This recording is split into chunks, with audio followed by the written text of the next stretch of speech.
अस्सलाम वालेकुम स्टूडेंट्स। तो पिछली वीडियो में हमने ये फैक्ट एचसीएफ फाइंड करना सीखा था फैक्टर मेथड में, लेकिन क्या वो तरीका फैक्टर मेथड का था, और डिवाइड मेथड का भी सीखा था हमने, लेकिन वो डिवाइड मेथड था लेकिन 2 नंबर्स का।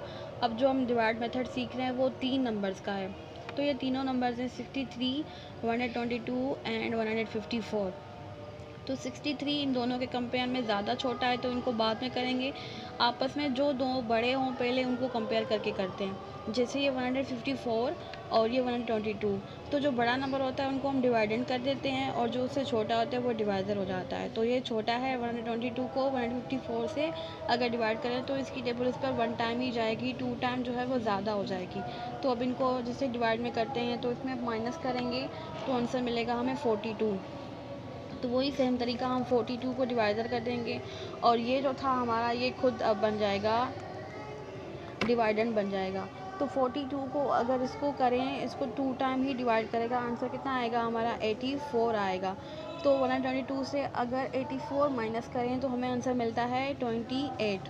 अब 28 जो है खुद बन गया डिवाइज़र, और ये 42 जो है ये बन जाएगा हमारा डिवाइडेंड बन जाएगा। अब 28 जो है 42 को 1 टाइम ही डिवाइड करता है।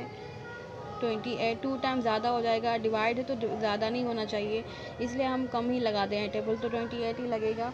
अब इसमें 42 में से 28 अगर माइनस करें तो हमें आंसर मिलता है 14। अब इसको करेंगे, ये वाला जो है खुद बन जाएगा डिवाइडेंड बन जाएगा। 14 की टेबल जो है 2 टाइम लग रही है, 28 एग्जैक्टली 14 2 ज़ा 28, तो हमारा रिमाइंडर 0 है। अब ये मिल गया हमें इसका HCF। अब ये यहाँ पे ख़त्म नहीं है, क्योंकि हमने इस नंबर को छोड़ दिया था, ये 2 नंबर हमने कर दिए थे। अब जो ये हमें HCF मिला है इसको हम इससे करेंगे, तो हमारा तीनों वाला जो तरीका है वो ख़त्म हो जाएगा। हमें लास्ट में एक ही नंबर मिलेगा जो इन तीनों को मिलाकर हम कहेंगे कि ये इसका HCF है। यानी हमारा अभी HCF जो है वो फाइंड करना रहता है। अभी ये 14 और 63 को फाइंड करेंगे।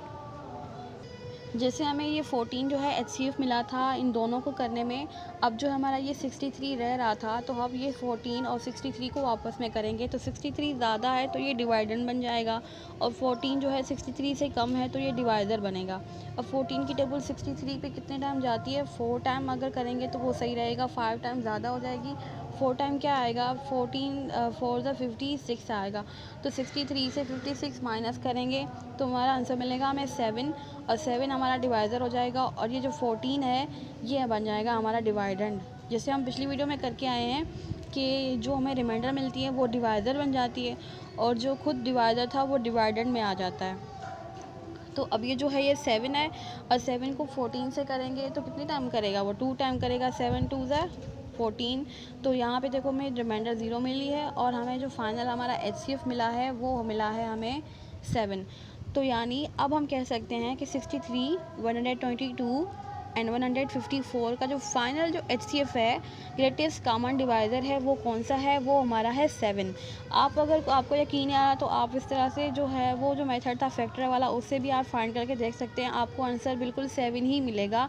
लेकिन ये जो तरीका है ये होता है हमारा फास्ट करने का तरीका, जब भी हमें टाइम कम हो या किसी टेस्ट में अपीयर हो रहे हैं तो ये वाला जो मेथड है ये अवेलेबल होता है, और इसमें हमारा टाइम भी बच जाता है, और बहुत जल्दी जल्दी में हम जो है ये फाइंड कर देते हैं, और ये एग्जैक्ट ही निकलता है। हमें कोई डाउट नहीं होता कि हमने कोई कॉमन फैक्टर नहीं लिया या कोई हमसे मिस हो गया। ये जो हमें मिलता है लास्ट में, जो हमें क्वेश्चन डिवाइज़र मिल गया, वो हमारा HCF ही होता है। Thank you.